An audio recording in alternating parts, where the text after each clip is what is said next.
Welcome to the Harvest Series podcast, recorded here in Kaplankaya on the southwestern Aegean coast of Turkey during Harvest, an event gathering hundreds of curious minds. I could interview the most passionate and inspiring speakers, practitioners, and musicians. I hope you will enjoy this episode.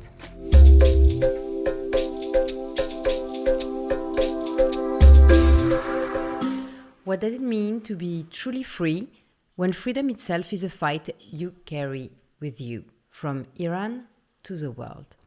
Welcome to a new episode of the Harvest Series podcast, recorded here in the inspiring setting of Kaplankaya. She is an Iranian actress, a fearless artist, a voice for women, freedom, and creativity. She has starred in international films from Iran to Hollywood, defying borders and expectations. She's lived through exile, courage, rebellion, and she continues to turn her life into art and her heart into a message. Golshifteh Farahani, welcome to Harvest. Thank you. Thank you so much for being here at Harvest. How do you feel? Amazing. It's the last day. I never expected even close to what I lived these 3 days, and I'm very surprised, I must say, and I'm leaving here with a tremendous amount of gratitude, and wow, what a 3 days. Thank you, Golshifteh. What was your mission here, and what did you want to share with the attendees here? Well, at first I didn't suppose to share anything. And I must say, when I came here, I didn't know what am I going to say. And every minute of what I heard here, what I saw here, gave me inspiration of understanding who I am, what I have lived, and what courage is for me. So this day I supposed to do this little talk. I woke up with this like a question in my mind, and that question haunted me for the next 2 hours. I woke up at 5 a.m. I was exhausted, and I couldn't sleep, so I was brainstorming with myself. It taught me a lot of things about courage, about myself, and it was incredible. What did it teach you? First of all, it taught me that here, the first thing they said about courage was that courage is a triangle of fear, purpose, and action. Then actually I realized that courage for me is a triangle of fear, purpose, and non-action. I realized that I have no problem with fear. The way fear is the cliche of fear. Maybe so many talks were about courage, of finding the purpose, doing things. But the image, I had this talk with Vinay, this incredible man in the festival, that we just saw each other by complete coincidence in the middle of nowhere. And I was like, I'm always at a cliff, and I had never a problem to jump. I always jump, even if it's dark, if it's misty, if I don't know how high this cliff is, and I just see how am I going to shatter, and I mostly shatter. And the most incredible act of courage for me on that cliff is not to jump. And he told me, you feel like someone that has been running all her life, and he said, when you are wounded, you don't realize that you're wounded when you're running, when you're constantly running, escaping, you are surviving. And then the moment you stop, you look at your belly and you're like, I'm wounded. I am wounded. In that moment, only in that moment you realize that you are hurt and you are wounded. That was me. That, yes, I have lived, I was born during the war. My first memories of life is understanding death, because they were bombardement, it was war, sirens, the meaning of death. I remember houses in our streets demolished completely, and we were hiding under the staircase, and I was looking as a child searching for the staircase. Where was the there was no staircase. And I knew that every time the sirens comes and we go under the staircase, soi-disant, let's say that the staircase is going to hold everything. I knew that that staircase is not going to hold anything. I was 4 years old, because the war was 8 years, and I was born right in the middle. And of course, being born like that, again, politically, my father was very much in the opposition to the government, and he was constantly on the run. He couldn't work. We knew that our family house was confiscated. There was always danger, and I was constantly surviving. And again, in a society where women, they have no right, they have half the right of men. If you divorce, the children belong to the father. There's no question about it. So you're harassed on the street, you cannot tell anybody, because you're the guilty one, you're the one provoking. So you're alone in this jungle. You don't have the luxury of not being courageous. Basically, you are born to fight. And your body is a battlefield, and you're constantly fighting. And I realized in that little talk with Vinay at the first hours in Harvest that I have been continuing the run, even though those monsters are not chasing me anymore. They're just shadows. And the most terrifying act for me is not to jump, is basically not to self-destruct.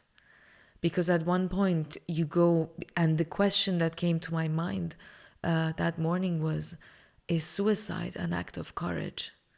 Because self-harm, suicide, is a great act of courage, because my grandmother burned herself, she committed suicide. And I always imagine that moment she put that light, she put gasoline on herself, and she burned herself in a bathtub in a garden, and she had a 7-year-old, my mother, and a 3-year-old. So is suicide an act of courage? But the question is, for someone that is at the edge of suicide, the act of courage is not to put the light. So it taught me that actually courage is such a huge range of, the spectrum is so big.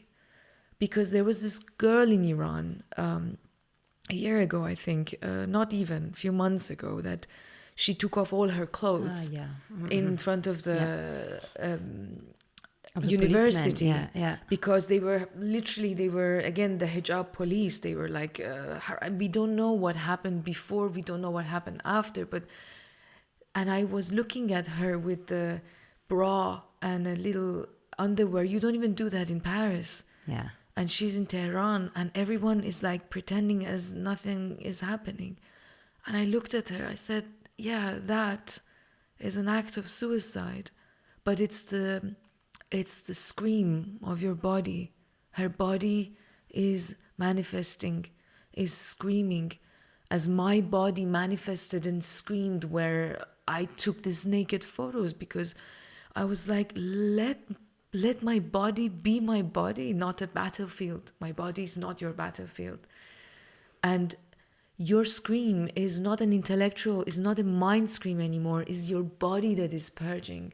And the first thing you say, I'm going to take this body away from you, because this body is the measurement of how big your balls are.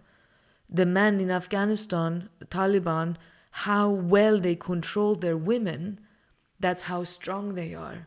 Yeah. So it's like when we talk about Afghanistan, Iran, Africa, the countries where women, the body of woman is a battlefield, is a weapon of war.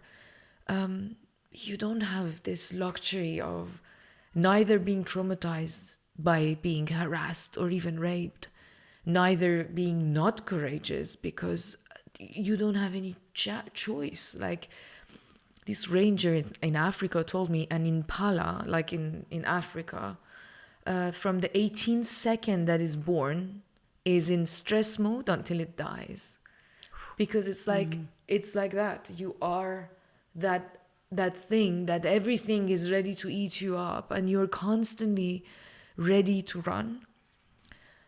And I was such a deep understanding for me of myself that I need to stop. And of course, for me, when I get to a cliff, it's like autopilot. I just jump in the middle of nowhere, and mostly I shatter, and I shatter really badly, like Exile shattered me. And so many other acts that I did that with, they were the scream of my body. It was shattering, and I had to rebuild myself after that a lot. But Golshifteh, that's the question. Can you in that moment accept the defeat?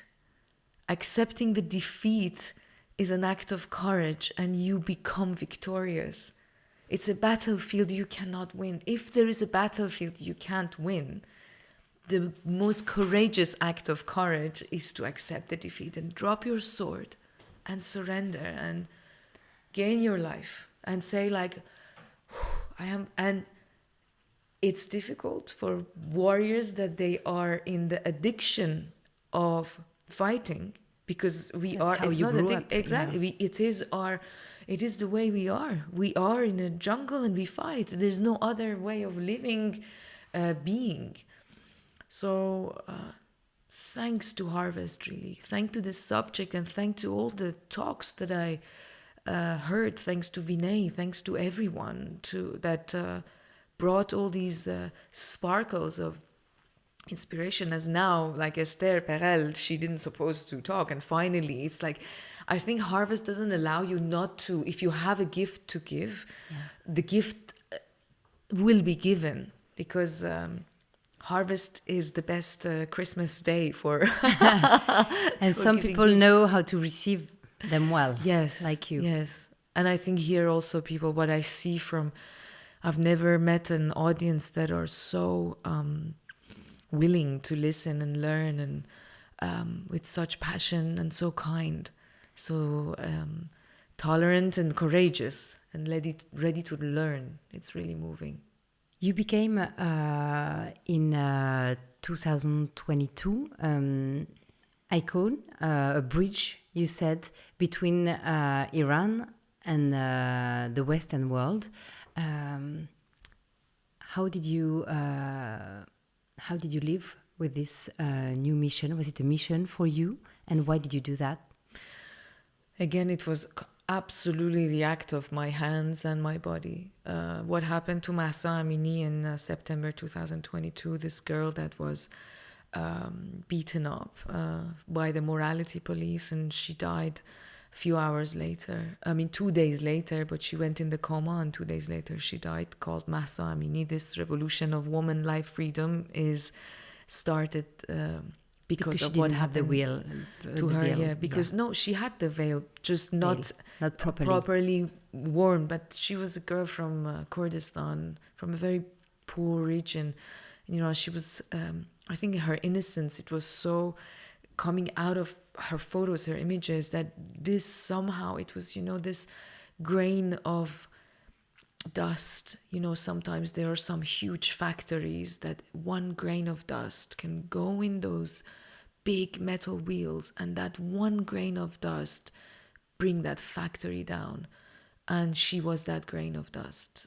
And she broke that. What happened to her? She broke the system, and she also broke us, because it was like, enough is enough. It's enough of saying the veil is not the issue because it's the poverty, it's the political thing. No, the veil is the issue. The veil is the wall of Berlin. The veil is the flag of exactly how the misogynistic theocracy, all these governments that are trying to control women, that's how they do it. They put the sack of potato on you, and they say you have to wear it when you go to school at the age of 6. And you hate it from the very beginning. So yes, if this wall falls, this wall of Berlin falls, everything is going to fall. And finally, after 40 years, more than 40 years after the revolution, even I came, all of us, because before that I was also saying that, come on, again, these foreigners are making this veil such a big deal. But actually we realize it is a big deal. It is a big deal for someone to tell you what to wear and what to not wear. And it starts from here. So yeah, I become that. It wasn't a choice, because I never wanted to be political. I think politics it belongs to the politicians, the ones that they can lie very well. They can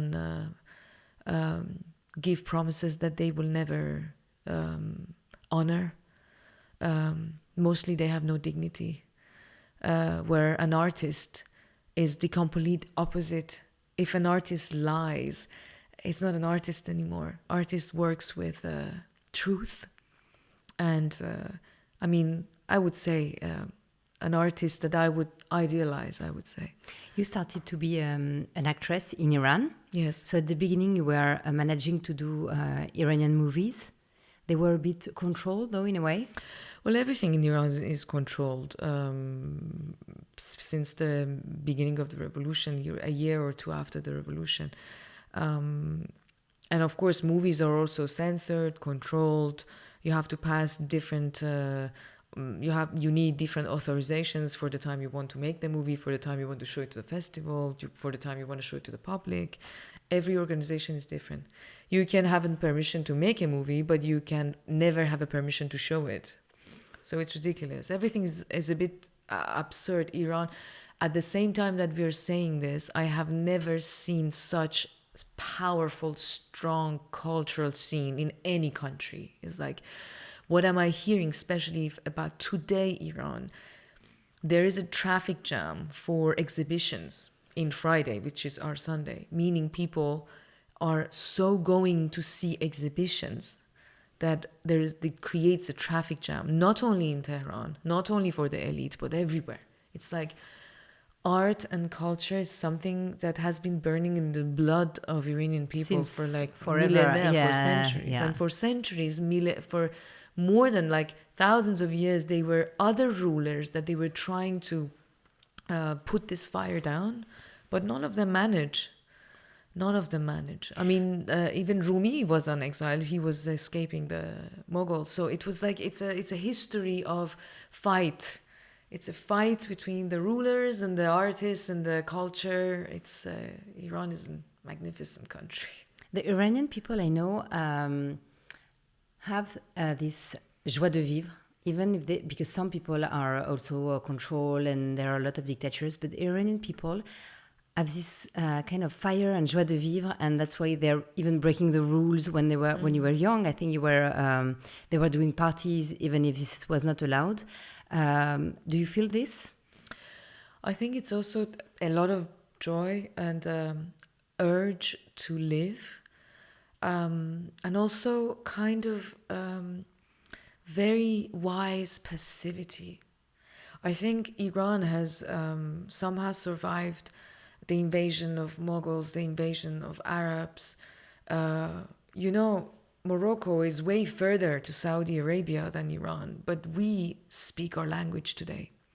300 years, our language was forbidden to be spoken. But one poet called Ferdowsi, with the Book of the Kings, Shahnameh, he managed to save our language. And somehow all these invaders, they came and they said, come, invade us for sure. But they melted inside this culture, because it's like, okay, whatever. But we have our own traditions. We celebrate the New Year as the Zoroastrians of 2,500 years ago still. No one can take these things from Iranian people. The soul, right?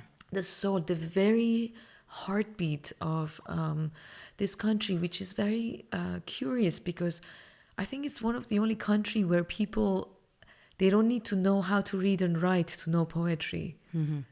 Like, they don't need to be educated to understand Hafiz and Rumi. It's a special country, I would say. What do you wish for the country today?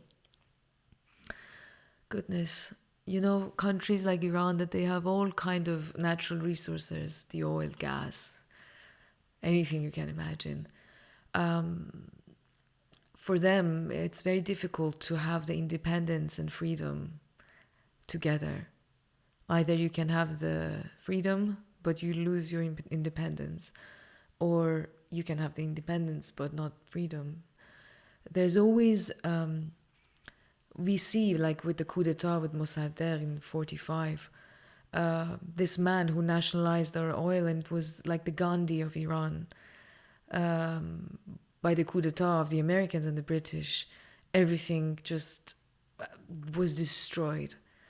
Same with the revolution, what happened to the king, to the Shah of Iran. He just wanted to raise the price of oil, and they say, you're not the puppet anymore, it's time for you to go. And then now we're going to bring some people that are going to drought and dry Iran completely.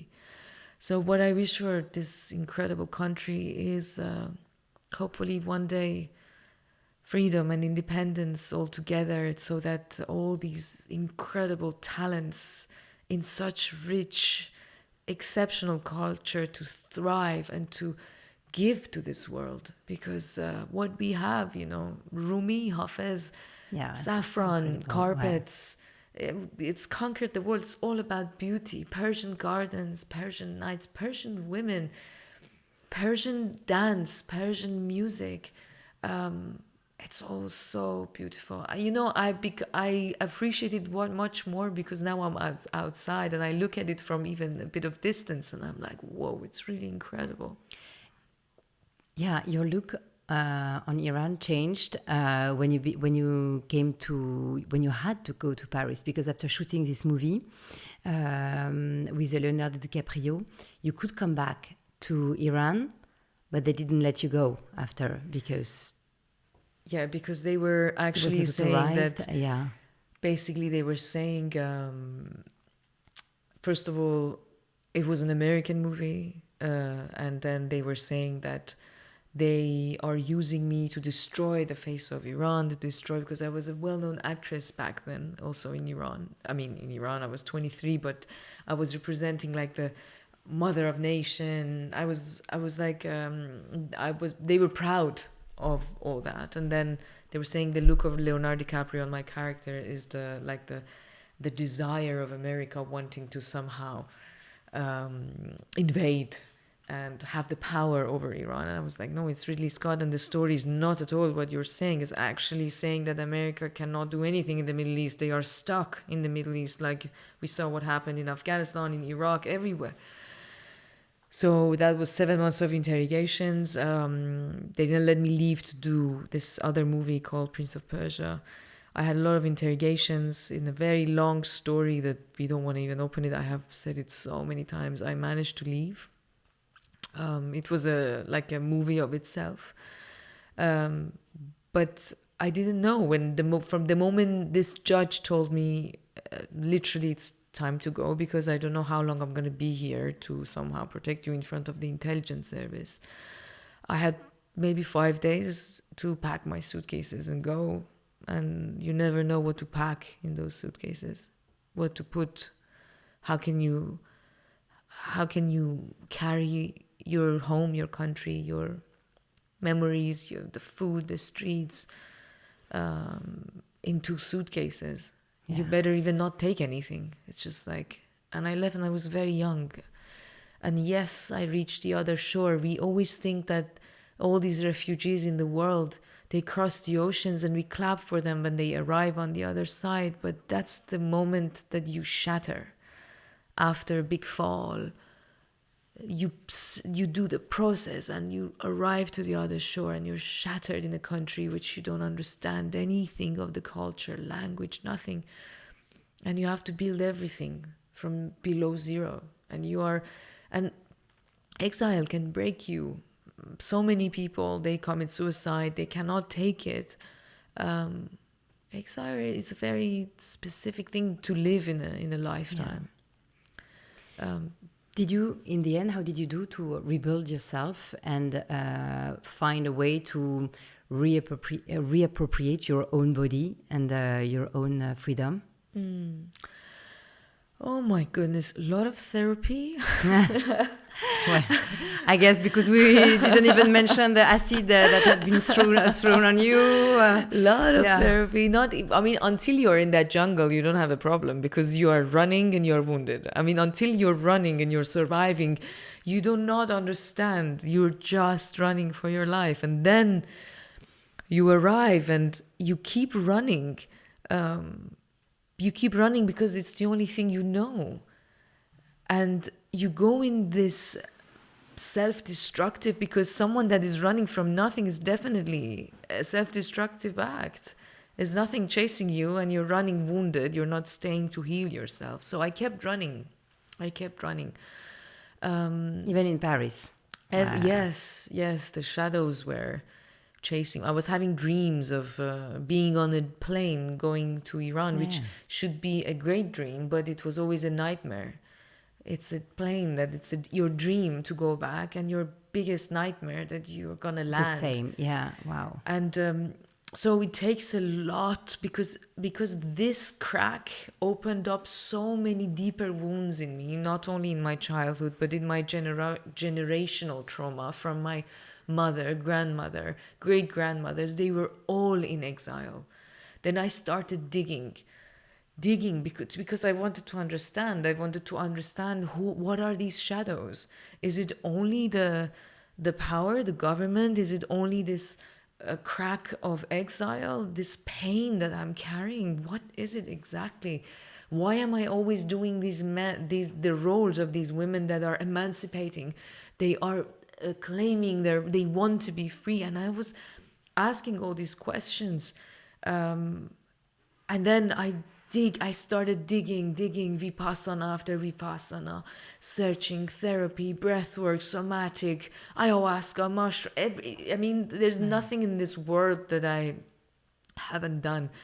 And it's funny that there are these, sometimes some of these, I call them, they can be cheesy videos on Instagram that you see that they bring this muddy glass and they say, okay, we can spend our lifetime trying to understand where the mud is coming from. But what we need is to put just water in it and just make the mud go away, and it becomes clear at one point. And what is that water? Is joy. Joy, yeah. It's joy, and it's living, and it's le bonheur, and it's just not to pretend, because I could never pretend. When I'm sad, I'm just sad. When it's winter, you can't pretend. But also digging so much into your wounds and traumas and all that. It's like putting your head in shit constantly all the time, and it smells so horrifically. You can dig, you have to dig. There is no shortcut. You have to sit in the middle of that hell, that fire, on that cliff for me, and sit with yourself and burn sometimes, and until you can stand up and play with a butterfly. Even if you're on fire, It's funny that the most courageous act for someone that is burning on fire is to stop running. This was something that I forgot to say, but on the talk, is that someone that is on fire, which is somehow the metaphor of me, running, it just makes the fire go more and more. But if you have the courage to stand and maybe burn, you will burn a bit less, because Incredible. you are, and by the love of your beloveds, hopefully they will come and put blankets on you and they will put the flames down. But until you run, they can't even chase you to put your fire down. So yeah. Golshifteh, what is the most courageous thing you've ever done, personally or professionally? Esther Perel asked me these questions 2 nights ago. She said, what is the most courageous acts you have done in a romantic relationship?